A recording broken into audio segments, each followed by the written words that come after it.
Chapter 4 Sai Baba's First Advent in Shirdi. In this chapter, we learn more about Mission of the Saints, Shirdi, a holy Tirth, personality of Sai Baba, dictum of Goulibuva, appearance of Vithal, Kshirsagar's story, Das Ganu's bath in Prayag, immaculate conception of Sai Baba and his first advent in Shirdi, 3 Wadas. In the last chapter, I described the circumstances which led me to write Sai Satcharita. Let me now describe the first advent of Sai Baba in Shirdi. Mission of the Saints. Lord Krishna says in Bhagavad Gita that whenever there is a decay of dharma and an ascendancy of unrighteousness, I manifest myself for the protection of the virtuous and the destruction of the vicious and for the establishment of righteousness. I manifest myself age after age. This is the mission of the Lord and the sages and the saints who are his representatives and who appear at appropriate times and work in their own way to fulfill that mission. For instance, when the twice born, the Brahmins, the Kshatriyas and the Vaishyas neglect their duties, and when the Shudras try to usurp the duties of other classes, when spiritual preceptors are not respected but humiliated, then nobody cares for religious instructions. When everybody thinks himself well learned, when people begin to partake of forbidden foods and intoxicating drinks, when under the cloak of religion people indulge in malpractices, when people belonging to different sects fight among themselves, when Brahmins fail to do Sandhya adoration and the Orthodox leave their religious practices, when yogis neglect their meditation, when people begin to think that wealth, progeny, wife are their sole concern, and thus turn away from the true path of salvation, then saints appear and try to set matters right by their words and action. They serve us as a beacon lights and show us the path and the right way for us to follow. In this way, many saints, namely Nivruti, Dhyanadev, Muktabai, Namdev, Gora, Gunai, Eknath, Tukaram, Narahari, Narsibai, Sajan Kasai, Savata, Ramdas and various others did appear at various times to show the right path to the people, and so the present advent came as Sri Sai Baba of Shirdi. Shirdi, a holy Tirth. The banks of the Godavari river in the Ahmednagar district are very fortunate, for they give birth and refuge to many a saint, prominent amongst them being Dhyaneshwar. Shirdi also falls in the Kopargaon Taluka or the Ahmednagar district. After crossing the Godavari river at Kopargaon, one gets on way to Shirdi. When you go 3 kos, you come to Nimgaon, from where Shirdi is visible. Shirdi is as famous and well known as other holy places like Gangapur, Nirsinhawadi, Odumbar on the banks of Krishna river. As the devotee Damoji flourished and blessed Mangal Veda, as Samrat Ramdas at Sajanghat, as Sri Nirishma Saraswati at Saraswati Wadi, so Sainath flourished at Shirdi and blessed it. Personality of Sai Baba. It is on account of Sri Sai Baba that Shirdi grew into importance. Let us see what sort of personage Sai Baba was. He conquered this sansar, which is very beautiful and a hard to cross. Peace or mental calm was his ornament, and he was the repository of wisdom. He was the home of Vaishnav devotees, most generous among all, and quintessence of all essences. He had no love for perishable things and was always engrossed in self-realization, which was his sole concern. He felt no pleasure in the things of this world or of the world beyond. His antarang was as clear as a mirror, and his speech always rained nectar. The rich or poor people were the same to him. He neither knew nor cared for honor or dishonor. He was the Lord of all beings. He spoke freely and mixed with all people, watched the acting and dances of nautch girls, and heard ghazal songs. Still, he swerved not an inch from Samadhi. The name of Allah was always on his lips. While the world awoke, he slept, and while the world slept, he was vigilant. His inner self was as calm as the deep sea. His ashram could not be determined, nor his actions could be definitely determined. And though he sat in one place, he knew all the transactions of the world. His darbar was imposing. He told hundreds of stories daily, still he swerved not an inch from his vow of silence. He always leaned against the wall in the masjid or walked morning, noon and evening towards Lendi and Chavdi. Still he at all times abided in the self. Though a siddha, he acted like a sadhaka. He was meek, humble and egoless and pleased all. Such was Sai Baba, and as the soil of Shirdi was trodden by Sai Baba's feet, it attained extraordinary importance. As Dhyaneshwar elevated Alandi, Eknath did to Paitan, and Sai Baba raised Shirdi. Blessed are the grass, leaves and stones of Shirdi, for they could kiss the holy feet of Sai Baba and take his dust on their heads. Shirdi became to us devotees another Pandrapur, Jagannath, Dwaraka, Benares and Rameshwar, Badrikedar, Nashik, Triambakeshwar, Ujjain and Mahakaleshwar or Mahabaleshwar Gokarn. Contact of Sai Baba in Shirdi was like our study of Veda and Tantra. It quietened our sansar and rendered self-realization. The darshan of Sri Sai was our yoga sadhana, and talk with him removed our sins. Shampooing his legs was our bath in Triveni Prayag, and drinking the holy water of his feet destroyed our sins. To us, his commands were Vedas, and accepting his Udi and Prasad was all purifying. He was our Sri Krishna and Sri Ram, who gave us solace, and he was our Parabrahma. He was himself beyond the pair of Dvandvas, never dejected nor elated. He was always engrossed in his self as existence, knowledge and bliss. Shirdi was his center, but his field of action extended far beyond to Punjab, Calcutta, North India, Gujarat, Dhaka and Konkan. Thus the fame of Sai Baba spread far and wide, and people from all parts came to take his darshan and be blessed. By mere darshan, minds of people, whether pure or impure, would become quiet at once. Joy the devotees get at Pandrapur by seeing Vithal Rakhumani.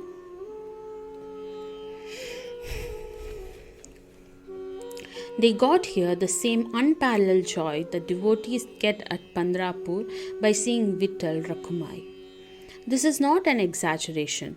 Consider what a devotee says in this respect. Dictum of Goulibuva. An old devotee by name Goulibuva, aged about 95 years, was a Varkari of Pandari. He stayed for 8 months at Pandrapur and for 4 months Ashadha to Kartik on the banks of the Ganges. He had a donkey with him for carrying his luggage and a disciple as his companion. Every year he made his vari or trip to Pandrapur and came to Shirdi to see Sai Baba, whom he loved most. He used to gaze at Baba saying, "This is Padrinath Vithal incarnate, the merciful Lord of the poor and helpless." This Goulibuva was an old devotee of Vithoba and had many a trip to Pandari, and he testified that Sai Baba was real Pandrinath. Vithal himself appeared. Sai Baba was very fond of remembering and singing God's name. He always uttered Allah Malik, and in his presence made others sing God's name continuously day and night for all 7 days of the week. This is called Nam Sapt. Once he asked Das Ganu Maharaj to do the Nam Sapt. He replied that he would do it, provided he was assured that Vithal would appear at the end of the 7th day. Then Baba, placing his hand on his chest, assured him that certainly Vithal would appear, but for that the devotee must be earnest and devout. The Dankapuri of Dokarnath, the Pandari of Vithal, the Dwarka of Ranchod is here. One need not go far out to see Dwarka. Will Vithal come here from some outside place? He is here. Only when the devotee is bursting with love and devotion, Vithal will manifest himself here. After the Sapt was over, Vithal did manifest himself in the following manner. Kaka Sahib Dikshit was as usual sitting in meditation after his bath. He saw Vithal in a vision. Where he went at noon for Baba's darshan, Baba asked him point blank, "Did Vithal Patil come? Did you see him? He's a very truant fellow. Catch him firmly, otherwise he will escape if you are even a little unattentive." This happened in the morning, and at noon there was another Vithal darshan. A hawker came there for selling 25 or 30 pictures of Vithoba. This picture exactly tallied with the figure that had appeared in Kaka Sahib's vision. On seeing this and remembering Baba's words, Kaka Sahib Dikshit was much surprised and delighted. He bought one picture of Vithoba and placed it in his shrine for worship. Bhagwant Rao Kshirsagar's story. How fond was Baba of Vithal worship was illustrated in Bhagwant Rao Kshirsagar's story. The father of Bhagwant Rao was a devotee of Vithoba and used to make varis to Pandarpur. He also had an image of Vithoba at home which he worshipped. After his death, the son stopped everything, the vari, the worship and the Shraddha ceremony, etc. When Bhagwant Rao came to Shirdi, Baba, on remembering his father, at once said, "His father was my friend, so I dragged him here. He never offered Naivedya, and so he starved Vithal and me. So I brought him here. I shall remonstrate with him now and set him to worship." Das Ganu's bath in Prayag. The Hindus think that a bath in the holy teeth of Prayag, where the Ganga and Yamuna meet, is very meritorious, and thousands of pilgrims go there periodically to have the sacred bath there. Once Das Ganu thought that he should go to Prayag for a bath and came to Baba to get his permission for doing so. Baba replied to him, "It is not necessary to go so far. Our Prayag is here, believe me." Then, wonder of wonders, when Das Ganu placed his head on Baba's feet, out flowed streams of Ganga Yamuna water from both of the toes of Baba. Seeing this miracle, Das Ganu was overwhelmed with feelings of love and adoration, and tears filled my eyes. Inwardly, he felt inspired, and his speech burst forth into a song in praise of Baba and his Leelas. Immaculate conception of Sai Baba and his first advent in Shirdi. Nobody knew the parents, birth, or birthplace of Sai Baba. Many inquiries were made, many questions were put to Baba and others regarding these, but no satisfactory answer or information has yet been obtained. Practically, we know nothing about these matters. Namdev and Kabir were not born like ordinary mortals. They were found as infants in mother of pearls, Namdev being found on the bank Bhimrati river by Gonai and Kabir on the bank Bigarati river by Tamil. Similar was the case with Sai Baba. He first manifested himself as a young lad of 16 years under a neem tree in Shirdi for the sake of bhaktas. Even then, he seemed to be full of knowledge of Brahma. He had no desire for worldly objects even in a dream. He kicked out Maya, and Mukti was serving at his feet. One old woman of Shirdi, the mother of Nana Chopdar, described him thus: "This young lad, fair, smart, and very handsome, was first seen under the neem tree seated in an asan. The people of the village were wonderstruck to see such a young lad practicing hard penance, not minding heat and cold. By day he associated with none, by night he was afraid of nobody. People were wondering and asking whence this young chap had turned up. His form and features were so beautiful that a mere look endeared him to all. He went to nobody's door, always sat near the neem tree. Outwardly he looked very young, but his action he was really a great soul. He was the embodiment of dispassion and was an enigma to all. One day it so happened that god Khandoba possessed the body of some devotee, and people began to ask him, Deva, you please inquire what blessed father's son is this lad and whence did he come? God Khandoba asked them to bring a pickaxe and dig in a particular place. When it was dug, bricks were found underneath a flat stone.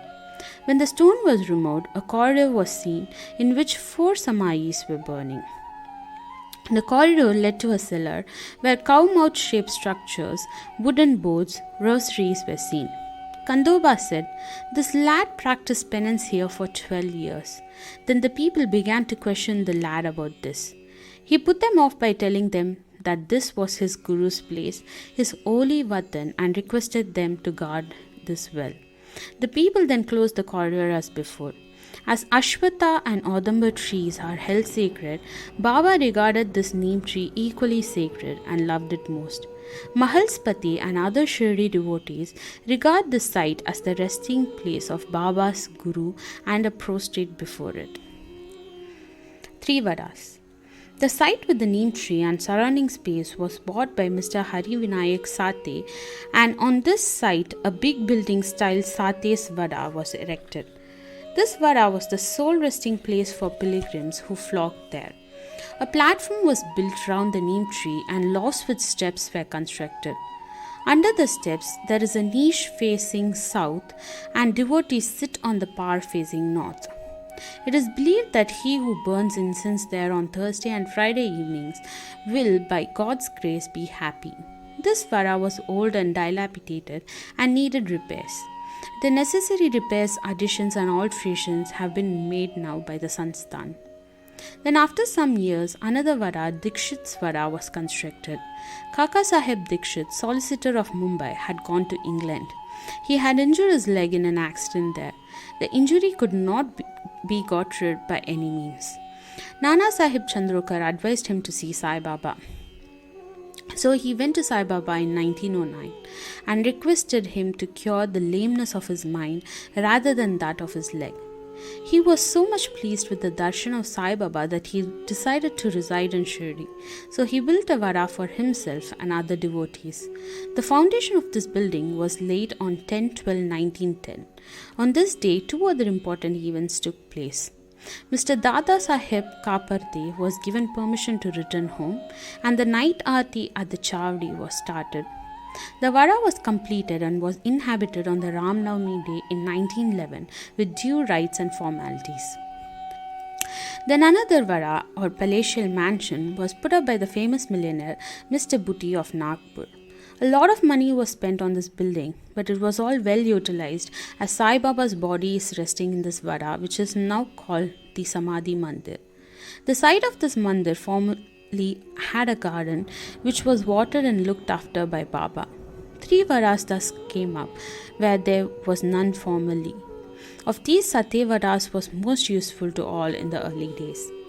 The story of the garden, which was attended by Sai Baba with the help of Vaman Tatya, the temporary absence of Sai Baba from Shirdi and his coming again to Shirdi with the marriage party of Shant Patil, the company of Devidas, Jankidas and Gangagir, Baba's wrestling match with Muhyiddin Tamboli residing in the masjid, love of Mr. Dengle and other devotees and other incidents will be described in the next chapter. Bow to Sri Sai. Peace be to all.